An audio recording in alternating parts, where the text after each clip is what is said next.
చుక్కను కట్టి తెస్తాము. పోయి పట్టి కట్టి పల్సపా తట్టి మా పేరు నిలుపుకుంటాం. చూడండి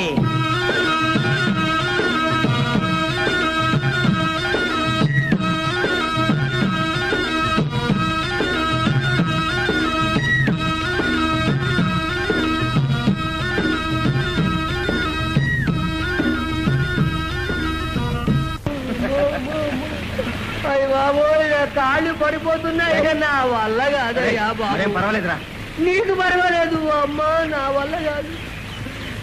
అబ్బా ఇక నా వల్ల కాదు. అడుగు తీసి అడుగు కట్టలేదు. అంతేనా?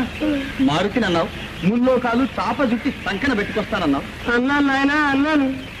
అన్న నేరానికి, అన్నానికి వాచి, నిద్రకి వాచి, అన్నిటికీ వాచి వాచి వాచి ఆ ఓపంతో ఈ కాలంలో ఎలా దిగిందో చూడు. అన్న మాట ఎలాగో అన్నాడు కనుక